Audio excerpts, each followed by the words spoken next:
After 4 years together, my fiancé said, "You're not worthy of being my wife. I'll find someone better," and left me. I just laughed. Now his new girlfriend has married someone else, and he's begging me to come back. But his messages are read by my new husband. I was with Elliot for just over 4 years. The first couple years were amazing. We moved in together after 18 months. My parents weren't thrilled, but hey, it's the 21st century. We had the same taste in everything. Both binged the same shows, loved trying local restaurants, and could talk for hours about random stuff. He'd surprise me with little things, coffee waiting on the nightstand when I woke up, sending me TikToks that reminded him of me during the workday. Just normal couple stuff that made me feel like I'd finally found my person, you know? When he proposed on our 3rd anniversary, I was beyond excited. Just a quiet moment at the lake where we had our first date. The ring wasn't huge, which was fine, but it was perfect. I posted the obligatory ring pic on Instagram, called my mom crying, and immediately started planning our wedding for the following summer. But something shifted about 6 months after we got engaged. It was subtle at first. Little comments about my appearance that weren't exactly compliments. He started saying things about how that dress would look better if I toned up more. Or maybe I should try a different hairstyle. Something more sophisticated. I'd laugh it off, but these comments started coming more frequently. Then it expanded beyond my appearance. He started mentioning how I should be more ambitious. He'd question things I said in front of his friends, making me feel stupid when I didn't know something he thought was obvious. He even started making comments about my family being too simple, and how I needed to elevate myself if I was going to be his wife. I wish I could say I immediately stood up for myself, but I didn't. Instead, I started believing him. I changed my hair, bought new clothes, started working longer hours. I even took online courses because he said I needed to be more cultured. Looking back, it's embarrassing how much I tried to change for him. But when you love someone, sometimes you don't see how toxic things have become until you're drowning in it. The breaking point came 3 months before our wedding. We were talking about final details when he made a comment about my dress, which he hadn't seen. I'm traditional that way. He said his mom was worried I'd choose something expected rather than classy enough. When I asked what that meant, he just unleashed. He went on this rant about how he'd been settling and was starting to realize I wasn't wife material for someone like him. He said his family had concerns about me being able to represent him properly in social circles. Then came the words, "I'll never forget." He looked me straight in the eyes and said I wasn't worthy of being his wife, and he thought he could find someone better. I just sat there completely stunned. 4 years together, and that's what he thought of me? That I wasn't worthy? Who even says that to someone they supposedly love? I didn't cry. I didn't scream. I just laughed. It wasn't intentional. It just bubbled up from somewhere deep inside me. The absurdity of it all hit me at once.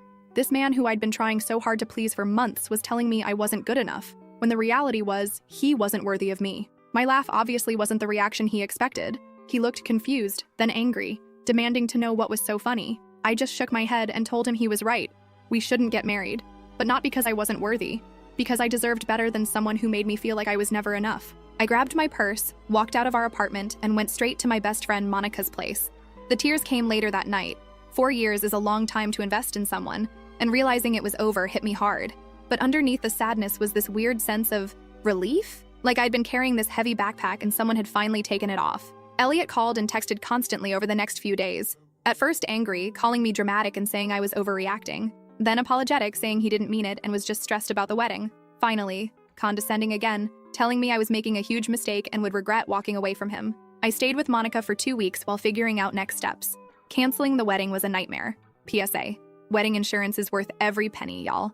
But my friends were amazing. They helped contact vendors, return gifts, and break the news to guests. My parents were supportive too, though I could tell my mom was worried about what people would think. Small town gossip is brutal. The hardest part was going back to get my things. I deliberately went when I knew he'd be at work, but he showed up halfway through my packing. He switched between begging me to reconsider and coldly telling me I was making the biggest mistake of my life. He actually said, "Good luck finding someone else at your age," as if 29 is ancient, lol. What struck me most was how he seemed more concerned about appearances than losing me. He kept saying things like, "Everyone's going to be talking about this," and "My family has already told everyone about the wedding." Not once did he say he loved me or would miss me. That's when I knew for sure I was making the right choice. I found a small apartment across town and threw myself into making it my own space. It was the first time I'd lived completely alone, and honestly, it was freeing. I could decorate however I wanted, watch whatever shows I liked without commentary, and just exist without being evaluated. The first month was rough. I'd wake up reaching for him, or think of something I wanted to tell him before remembering we weren't together anymore. But slowly, I started rediscovering parts of myself that had gotten lost in our relationship. I picked up hobbies I'd abandoned because he found them childish. I reconnected with friends I'd drifted away from because he didn't click with them. About 6 weeks after the breakup, I heard through mutual friends that Elliot was telling people I'd had some kind of mental breakdown, and that's why I ended things. Classic Elliot, rewriting history to protect his ego. I considered setting the record straight, but realized it didn't matter what people thought. The people who mattered knew the truth. What surprised me most was how many messages I got from friends checking on me and offering support. Several people confided that they'd noticed how Elliot spoke to me and had been concerned. One of his cousins even reached out to say she was proud of me for walking away. That validation helped on days when I second-guessed my decision. Through all this, Elliot's texts became less frequent, but more manipulative. He'd send things like, "Just saw your favorite movie is playing at the theater," or "Remember that restaurant we always wanted to try? Finally went there today." Never an apology, just weird breadcrumbs like he was trying to remind me of what I was missing. I didn't respond to any of them. It's been 3 months now since that night, and I can honestly say I'm doing better than expected. My apartment feels like home. I've been doing better at work. Turns out I am ambitious when I'm not being told my job isn't good enough. I've even started dating again. Nothing serious, just coffee meetups to remind myself there are decent men out there. I still have moments where I miss what we had. 4 years is a long time, and not all of it was bad. But then I remember his face when he told me I wasn't worthy, and I know I made the right choice. So that's where I am now. Single at 29, starting over, and surprisingly okay with it. I don't know what's next, but for the first time in a long time, I'm excited to find out. First update, hey Reddit. It's been about 8 months since my original post. And wow, so much has happened that I felt like I needed to update y'all. First, thank you for all the supportive comments. I read every single one, even if I couldn't respond to them all. You guys really helped me during a really tough time. So where to begin? I guess I'll start with Elliot. About a month after my last post, I heard through our mutual friends that he was seeing someone new. Her name is Daisy, and apparently she's everything I'm not. Comes from money, has some fancy job in the city, commutes about an hour each way, and according to Monica, who ran into them, dresses like she walked out of a magazine. Initially, this news hit me harder than I wanted to admit. Even though I knew he wasn't right for me, there's something uniquely painful about seeing how quickly someone can replace you after 4 years together. I had a bit of a setback when I first heard about them. Spent a weekend feeling sorry for myself, scrolling through old photos and wondering if maybe I should have tried harder to be what he wanted. But then I remembered why we broke up in the first place, that "you're not worthy" comment that showed exactly what he thought of me. No amount of changing myself should be about making yourself worthy of someone else's love. Either they love you for who you are, or they don't deserve you. That's something my therapist helped me realize. Yes, I started therapy after the breakup, and it's been amazing. Anyway, I forced myself to get out of my apartment that Monday and met up with Monica for dinner. She mentioned that her brother was having a birthday gathering that weekend and practically begged me to come. After some persuasion and maybe a glass or two of wine, LOL, I agreed to go and read it. That's where I met Wyatt. He's Monica's brother's best friend from college and was in town for the birthday. We ended up talking most of the night, first in a group setting, and then somehow we found ourselves sitting on the porch swing having this deep conversation about everything from our favorite podcasts to our biggest fears.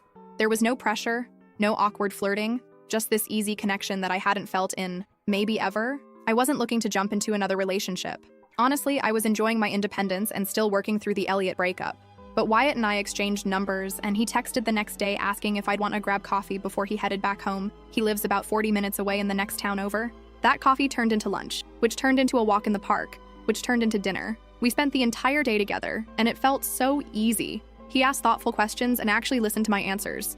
He talked about his family with this genuine passion, and not once did he make any comment about my appearance, my job, or my potential. He seemed interested in who I actually am, not who I could be. We started dating long distance, if you can call 40 minutes long distance, LOL. He'd come to my town some weekends, I'd go to his others. We had our fair share of awkward early relationship moments, like when his Roomba got stuck under the couch during our third date and started making this unholy screeching noise right when we were having a serious conversation, or when I tried to cook him dinner and set off his smoke detector 3 separate times. But those moments just became things we laughed about rather than sources of tension. About 3 months into dating Wyatt, I ran into Elliot and Daisy at Target. I'd been dreading this moment, imagining I'd feel jealous or inadequate. But when I saw them, the weirdest thing happened. I felt nothing. No jealousy, no anger, not even awkwardness. Just this calm recognition that that part of my life was over. We exchanged brief hellos, and I noticed Elliot looking surprised at how comfortable I seemed. Daisy was polite, but clearly uncomfortable. The whole interaction lasted maybe 30 seconds, but it felt like a huge personal victory. Later that week, I got my first text from Elliot in months. "It was good to see you. You look well. Would love to catch up sometime as friends." I showed it to Wyatt, who just raised his eyebrows and said, "What do you want to do about it?" Not telling me how to respond, not getting jealous, just supporting whatever I decided. I chose not to respond to Elliot. Some doors are better left closed. As for Wyatt and me, things progressed naturally, but not too slowly. After 6 months of dating, he suggested I move in with him since I was spending most weekends at his place anyway. His house is older but has so much character, and he'd been renovating it himself room by room. The idea of leaving my little apartment was scary. It had been my safe haven after the breakup, but it also felt right. Moving in together was an adjustment, isn't it always? We had to figure out where all my stuff would go in a house that was already fully furnished. We had different ideas about temperature settings. I'm always cold, he's always hot. He leaves his shoes in the middle of the hallway. I leave cabinets open after taking something out. But instead of these differences causing friction like they did with Elliot, they just seemed to balance us out. Through Monica, who remains an excellent source of small-town intelligence, I heard that Elliot and Daisy were getting serious. Apparently, he took her to meet his parents, which was something he and I didn't do until almost 2 years into our relationship. I was surprised by how little this bothered me. If anything, I felt a little sorry for Daisy, wondering if she was experiencing the same subtle put-downs that had eroded my self-esteem. About a month after I moved in with Wyatt, the texts from Elliot started again. Nothing inappropriate exactly, just persistent. How have you been? Heard you moved. Hope all is well. Remember that band we saw together?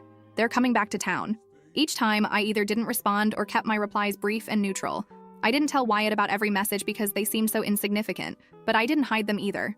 Then came the day Elliot called instead of texting. I was cooking dinner with Wyatt when my phone rang, and I could see it was him. I showed Wyatt the screen, feeling suddenly anxious. "You can answer if you want," he said, giving me space to make my own decision. I declined the call, but Elliot left a voicemail asking if we could meet up because he had some things he wanted to say in person. After discussing it with Wyatt, I decided to text Elliot back saying I was happy in my current relationship and didn't think meeting up was a good idea. His response came quickly. "I understand. I just wanted to apologize properly for how things ended. I said things I didn't mean. Too little, too late, but at least it was something." I thanked him for the apology and left it at that. Life went on. Wyatt and I settled into a routine that never felt routine. We explored new restaurants, took weekend trips, had game nights with friends. We talked about future plans casually. Nothing pressured, just possibilities. And then, 6 months after I moved in, Wyatt proposed. It wasn't a grand gesture. We were having a picnic at the lake, not the same one where Elliot proposed, thankfully, and he simply said he couldn't imagine his life without me. The ring was perfect, a vintage sapphire that had belonged to his grandmother. I cried, laughed, and said yes without hesitation. That evening, as we celebrated with champagne on our porch, my phone lit up with a text from Elliot. "Heard about your engagement. Didn't realize things were that serious. Hope you're not rushing into anything you'll regret." I showed Wyatt, who just shook his head and said, "Some people never change, do they?" We decided the best response was no response, and I blocked Elliot's number that night. Whatever weird game he was playing, I was done being a part of it. The next day, we shared the news on Facebook, because it's not official until it's Facebook official, right? LOL. The outpouring of love from friends and family was overwhelming in the best way. Among the comments was one from Monica that made me laugh. "From not worthy to worthy of the best man I know in less than a year. That's what I call an upgrade." I should probably have been embarrassed that she referenced my breakup so publicly, but honestly, it felt like a perfect summary of my journey. We set our wedding date for 6 months out. Nothing extravagant, just a small ceremony with the people who matter most to us. That's next month now, and I'm feeling nothing but excitement. No anxiety, no second thoughts. Just certainty that I'm exactly where I'm supposed to be. Oh, and the cherry on top of all this, through the grapevine, small towns, I swear nothing stays private, I heard that Daisy broke up with Elliot last week. Apparently, she reconnected with an old flame and realized she had settled for Elliot. The irony isn't lost on me, so that's my update. From being told I wasn't worthy to finding someone who makes me feel valued every single day, sometimes the worst endings lead to the best beginnings, right? I'll update again after the wedding if you guys are interested. Thanks again for all your support on my original post. It truly helped me through one of the toughest periods of my life. Second update, hey Reddit. It's been a while since my last update, almost 6 months. And I'm back with more tea to spill. Life has been an absolute whirlwind, and honestly, I wasn't planning on posting again. But the latest developments are too wild not to share. So where did I leave off? Right, Wyatt and I were engaged, and we'd set our wedding date. Wedding planning was so different this time around. With Elliot, everything was about impressing his family and friends. With Wyatt, we just focused on what would make us happy. Small ceremony, close friends and family, nothing extravagant, but everything meaningful. No debates about whether the napkins were the right shade of blue or if my dress was sophisticated enough. Ugh, still can't believe I put up with that. About 2 months before our wedding, Monica dropped the biggest bombshell. Remember Daisy? Elliot's perfect girlfriend who was everything I wasn't? Well, apparently she'd been spending time with Monica's brother Barry while commuting to the city for work. They started as train buddies, then coffee friends, and then more than friends. She broke things off with Elliot rather suddenly, and he was apparently devastated. I wish I could say I felt bad for him, but karma comes for us all eventually, lol. According to Monica, he was telling everyone who would listen that Daisy had blindsided him and that he didn't deserve this kind of treatment. Sound familiar? In the weeks leading up to the wedding, I started getting more texts from Elliot. I'd blocked his number after my engagement, but he started messaging me on Instagram. Just casual stuff at first, congratulating me on my engagement, again, asking how wedding plans were going. I ignored most of them, but occasionally sent brief, polite responses. Then the messages got more personal. I've been thinking about us a lot lately, and I realize now I made a huge mistake. I showed Wyatt everything, and he just shook his head. The week before our wedding, the messages increased. Can we talk? Just for closure? I'd like to apologize in person for how I treated you. Are you sure you're making the right decision? That last one got me. The audacity of this man to question my decision when he was the one who said I wasn't worthy of being his wife. I stopped responding completely. Our wedding day was perfect in all the imperfect ways that make something real. It rained in the morning, supposedly good luck. My veil got caught on a rosebush during photos, and Wyatt's nephew announced he had to pee right in the middle of our vows. But none of that mattered. We were surrounded by people who genuinely loved us for who we are, not who they wanted us to be. And yes, Elliot tried calling me 3 times during the wedding. My maid of honor, Monica of course, had my phone and just silenced it. When she told me later, we both laughed. Imagine thinking your ex would answer your call on her wedding day. We honeymooned in a little beachside town about 4 hours away. Just a cute Airbnb with an ocean view. We spent our days exploring local shops, eating too much seafood, and just enjoying being together without wedding stress. It was the most relaxed I'd felt in years. When we got home, I had 17 missed calls from Elliot, plus a string of Instagram messages that started with, "I need to talk to you," and progressed to, "Please don't ignore me." And finally, I made a huge mistake letting you go. I showed Wyatt, who looked concerned rather than jealous. "Do you want me to talk to him?" he offered. Maybe he'd finally get the message. I hesitated, then nodded. The opportunity came sooner than expected. We were unpacking from our honeymoon when my phone rang. Elliot again. Without missing a beat, Wyatt picked it up and answered cheerfully, "Hello, Ruby's phone." There was a long pause. Then Elliot asked if Ruby was available. Wyatt, cool as could be, said, "She's a bit busy unpacking from our honeymoon right now. This is her husband, Wyatt. Is there something I can help you with?" The silence on the other end was deafening. Finally, Elliot stammered something about just wanting to congratulate us. Wyatt thanked him politely, told him we appreciated the thought, but that Ruby had moved on completely and would prefer not to keep in contact. He wasn't rude or aggressive, just calm, direct, and firm. After he hung up, I just stared at him in amazement. No drama, no jealousy, no insecurity, just setting a healthy boundary. That is what a real partner does. Elliot hasn't called since. He sent one last message. "I understand now. I'm sorry for everything. You deserve to be happy." It felt like the final page of a chapter I'd been trying to close for a long time. Looking back on everything that's happened in the past year and a half, it's strange to think how devastated I was when Elliot told me I wasn't worthy of being his wife. At the time, it felt like my world was ending. Now I realize it was actually beginning. I'm not sharing this update to gloat or seek validation, though your supportive comments on my previous posts helped me through some really tough times. I'm sharing because I want anyone going through something similar to know that sometimes the worst moments of your life can lead you to exactly where you're supposed to be. Wyatt and I are talking about buying a house now.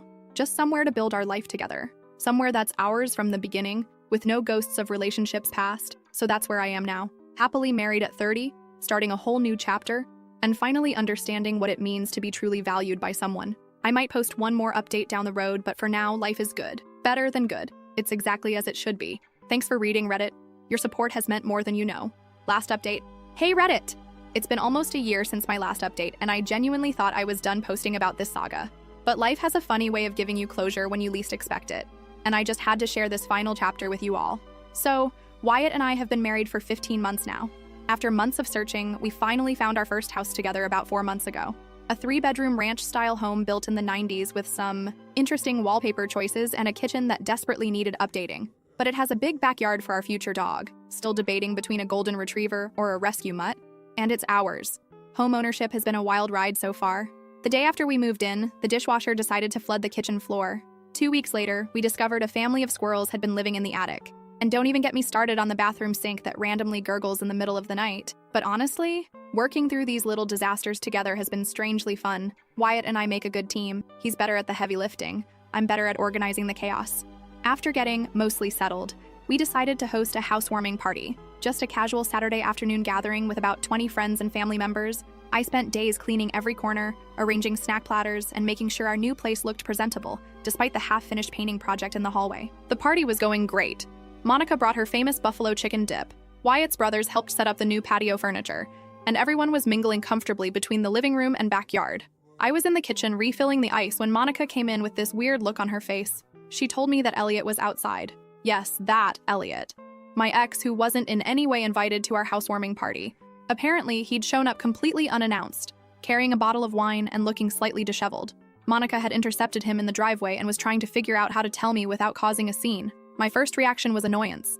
This was our day in our new home. The fact that he thought he could just show up after everything. Ugh. But then I took a deep breath and realized I wasn't even nervous about seeing him. That knot in my stomach that used to appear whenever I thought about running into him, completely gone. I told Monica to let him in. It seemed easier than creating drama by turning him away, and went to find Wyatt, who was showing his dad the garage storage system he'd installed. When I explained the situation, Wyatt just raised his eyebrows and asked what I wanted to do. Again, no jealousy, no territorial nonsense, just support. Have I mentioned how much I love this man? We decided to greet Elliot together, keeping things civil but not overly friendly. When we walked outside, he was standing awkwardly by the snack table, looking out of place.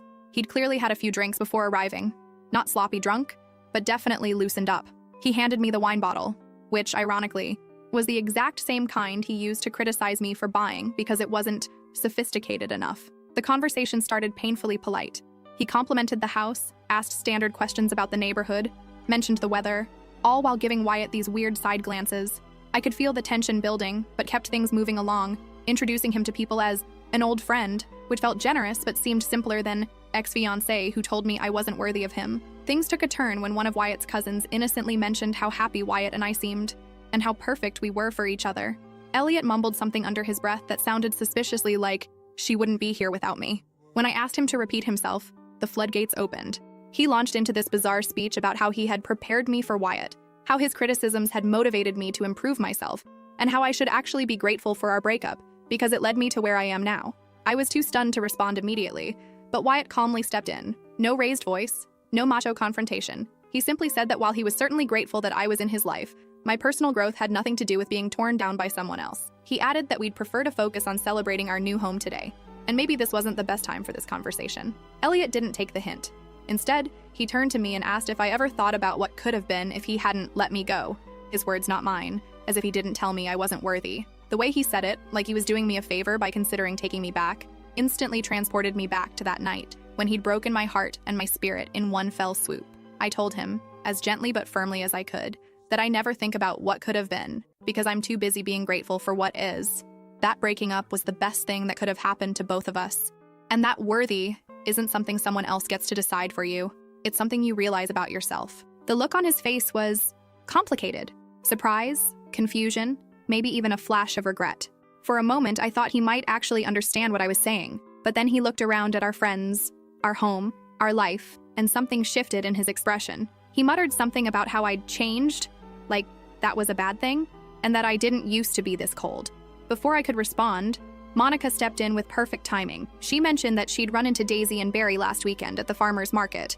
Apparently, they're expecting their first baby in the summer and just bought a house across town. She showed us all a picture on her phone, and they looked genuinely happy. Watching Elliot's face as he processed this information was like watching someone solve a difficult math problem. He seemed genuinely shocked that Daisy had moved on so completely. When Monica casually mentioned that Daisy had told her the relationship with Elliot had been a learning experience, ouch, I thought he might actually explode. Instead, he drained his drink, mumbled something about having another commitment, and headed for the door.